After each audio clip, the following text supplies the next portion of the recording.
బిగినర్స్కి hand piping ఎలా వేయాలో నేర్చుకోవాలనుకున్న వాళ్ళకి ఇది ఈజీ మెథడ్.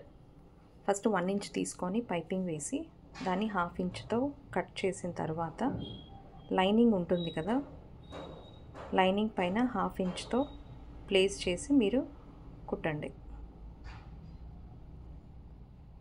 ఆల్రెడీ మనకి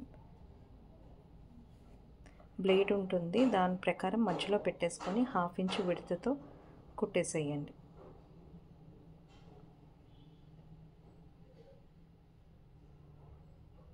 కుట్టేసిన తర్వాత ఏదైతే మన బ్లౌజ్ మెయిన్ పార్ట్ ఉంది అది తీసుకెళ్ళి స్ట్రైట్ వైపు పెట్టండి. అటు ఇటు చూసుకొని కరెక్ట్ ఈక్వల్గా ప్లేసింగ్ చేసి 1/2 ఇంచ్ విడ్త్తో మళ్ళీ స్టార్ట్ చేయండి. కింద పైపింగ్ ఉంటుంది కానీ మనకి బ్లేడ్తో తెలిసిపోతుంది ఏ రకంగా మనం వేయాలి అన్నది. ఒకసారి స్టార్ట్ చేసాము అని అంటే వచ్చేస్తుంది స్టిచ్చింగ్.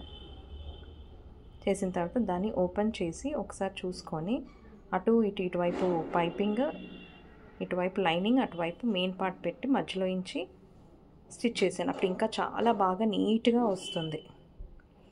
కుట్టిన తర్వాత ప్లేస్ చేసి చూసుకోండి. ఐరన్ చేసేసారనుకోండి ఇంకా నీట్గా వచ్చేస్తుంది. చాలా ఈజీ పైపింగ్ వేయాలి అనుకుంటే.